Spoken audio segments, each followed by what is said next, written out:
وَأْمُرْ بِالْمَعْرُوفِ وَانْهَ عَنِ الْمُنْكَرِ.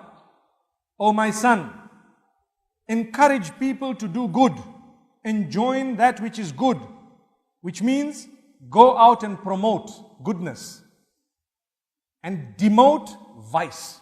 That which is evil, discourage people from it. Tell them, look, this is evil, this is bad, don't do this. Speak to the people, communicate with them in a good way. When you have goodness, do not be selfish. Today we are Muslimin. Do you know, a lot of us have not even invited non-Muslims to Islam. Some of us are shy. We are so shy, we say, hey, you know, Islam has such a bad name. How can I invite this friend of mine? He's going to tell me, hey, you want me to accept Islam and you want me to make my life difficult just like that? So we are so shy, we don't even tell them, brother, there is something called Islam. In actual fact, if you study it, you will find it to be the best. You will find it to be the solution to all your problems. We're too shy to say that. Go and look at those who've reverted to Islam. At times they are stronger than the born Muslims. And they are more passionate about giving the message to others because they know they were upon darkness. When they saw the light, it turned on so bright that they could see so much compared to what they had in the past, which was complete darkness. So this is why, do not underestimate the value of a small message that you give a person you work with, or a person who might be in your company for whatever reason, who is not a believer. Even for a moment, if you've said something, it is worth it. Can I tell you, you can get a DVD, you can get a CD, you can get a booklet, you can get anything, perhaps, and just give them to say, my brother, I just want you to know what I believe in. Please go through it, you will understand us better. That's all. That is the minimum you could do. More than that, you can actually sit and discuss. Remember to be very respectful. Remember to be very respectful. This verse is telling us, giving us advice as Muslimin, to say, if you are selfish with your Islam, you are wrong. You need to convey it. Not only to non-Muslims, but even amongst ourselves. We need to encourage each other to do good.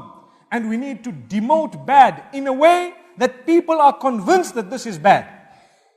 You know, if you have a child and you tell him, my son, do me a favor, that switch you see there is an electrical switch. Never touch it.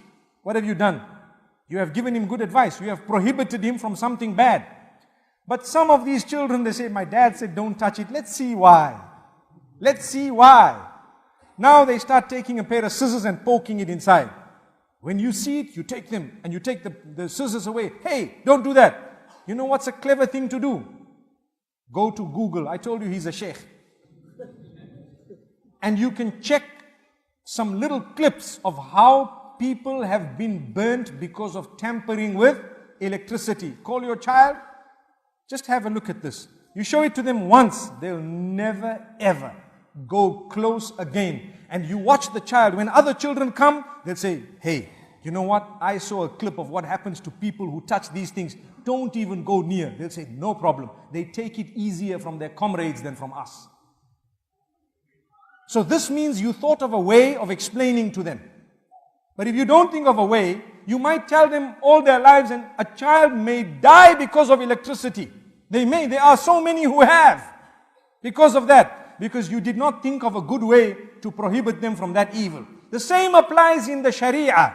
The same applies in Islam. When you want to discourage people from bad, don't just go and blast them and start telling them how much they are out of the fold and going into the fire of Jahannam and all that. They will turn away from you and they'll still do what they are doing. Just like the children. But speak to them in a beautiful way. Explain to them why it's wrong. Come out and convince them to the degree that they will then go and tell other people, you know what, my brother, I used to be there before, but believe me, that's not the path. Come and see what it's supposed to be like. Subhanallah. What a beautiful piece of advice.